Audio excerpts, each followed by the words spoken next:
법인 대한중앙의 한병철 변호사와 말씀 나눠보겠는데요. 안녕하세요.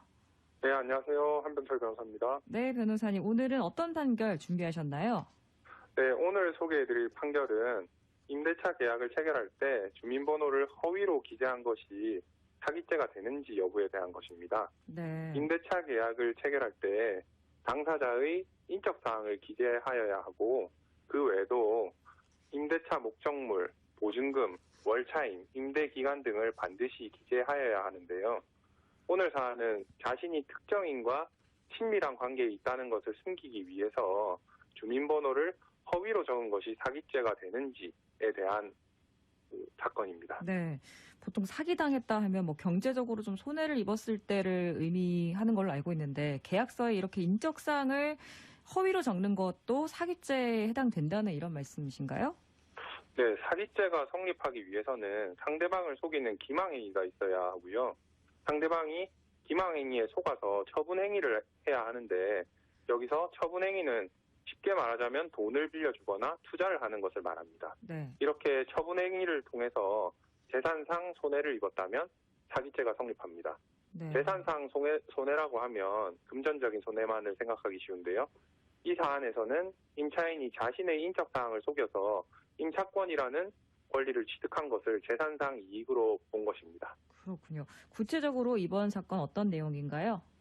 네, 이번 사건은 임대차 계약을 체결한 임차인 A씨가 실제로 97년생으로 미성년자임에도 그 사실을 속이고 91년생으로 주민등록번호를 허위로 기재했는데요. 네. 사실은 그 이전에 A씨의 아버지가 같은 건물의 다른 층을 임차해서 살면서 1억 원의 임대료를 연체한 배경이 있었습니다. 그래서 A씨는 자신이 미성년자라는 사실을 알게 되면 법정 대리인인 아버지와 자신이 부자관계에 있다는 것을 임대인이나 공인중개사가 알게 될 것을 우려해서 네. 주민등록번호를 허위로 기재한 것입니다. 네. 이 사안에서 쟁점은 임대차 계약서에 주민등록번호를 허위로 적은 것을 두고 기망행위로 볼 수 있느냐 없느냐 하는 것이었습니다. 네. 미성년자임을 좀 가리기 위해서 아버지와 관계를 알리지 않기 위해서 주민등록번호를 허위로 적은 건데 그럼 판결은 어떻게 나왔습니까? 네, 법원은 건물주인 임대인으로 하여금 A씨가 아버지와 아무런 관련이 없는 사람이라는 착오에 빠지게 한 다음 임차권을 취득한 것이기 때문에 사기죄의 기망행위가 있다고 보았습니다. 그리고 네. A씨에게는 징역 10월을 선고했습니다. 네. 그런데 한 가지 궁금증이요. 이 임대차 계약에서는 인적사항도 물론 중요하겠지만 임대료를 잘 내는지 이 부분이 좀 더 중요하지 않을까요? 네, 임대인으로서는 임차인이 임대료 지급할 의욕을 판단하는 것입니다. 그런데 이번 사안에서는 특별한 사정이 있었는데요. 앞서 말씀드린 것처럼 A씨의 아버지가 다른 층을 임차해서 임대료를 1억이나 연체한 사정이 있었던 것이죠. 네. 임대차 계약에서는 임대료를 잘 내는지 여부도 중요하지만 임차인이 누구인지 네. 어떤 용도로 건물을 사용할 것인지 등도 계약을 체결하는데 중요하게 고려하는 요소가 될 수 있습니다. 네. 만약 불법적인 용도로 건물을 사용한다고 한다면 임대인으로서는 계약을 체결하지 않는 것처럼 말이죠. 네. 그러니까 임대료를 납부할 능력도 물론 중요하겠지만 건물을 누가 어떤 식으로 사용할 것인지도 굉장히 중요한 요소라고 할 수 있겠네요. 네, 맞습니다. 이번 사안에서는 특히 건물주가 A씨의 아버지와 관련 있는 사람과는 임대차 계약을 체결하지 않겠다는 의사를 공인중개사에게 분명히 표시했었고요. 네. 그런데 A씨가 자신이 아들이라는 사실을 숨기기 위해 주민등록번호를 허위로 기재를 해서 임대인을 속였기 때문에 기망행위가 인정된 것입니다. 네. 임대인이 A씨가 아들이라는 사실을 알았다면 계약을 체결했을 것인가를 두고 판단해보면 쉽게 이해가 되실 겁니다. 그렇군요. 인적사항을 허위로 적어도 사기죄가 성립한다는 내용의 판결 잘 들었고요. 다음 판결은 어떤 내용인가요?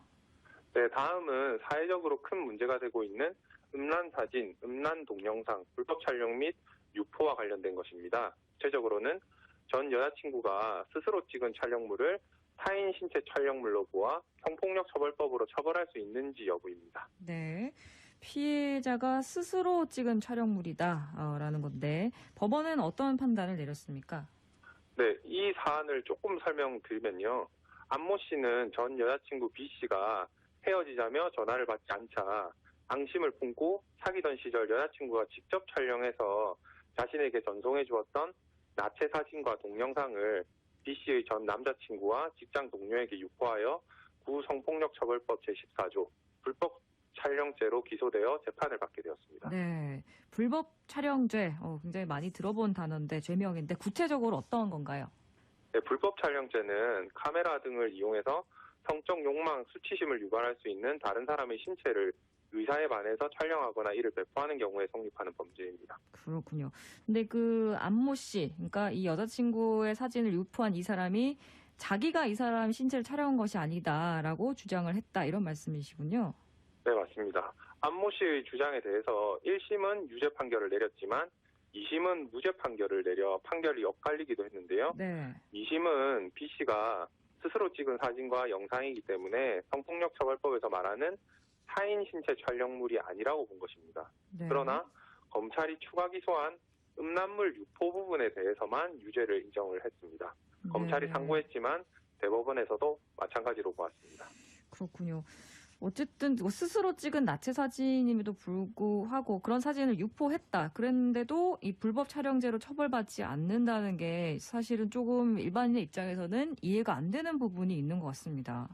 네, 법원이 불법 촬영죄 조항을 지나치게 엄격하게 해석했기 때문인데요. 네. 이번 사안처럼 스스로 촬영한 것 외에도 성관계 동영상을 재생해 놓은 컴퓨터, 네. 모니터를 재촬영한 경우에 다른 사람의 신체를 찍은 게 아니라는 이유로 혐의가 인정되지 않은 사례도 있었습니다. 네.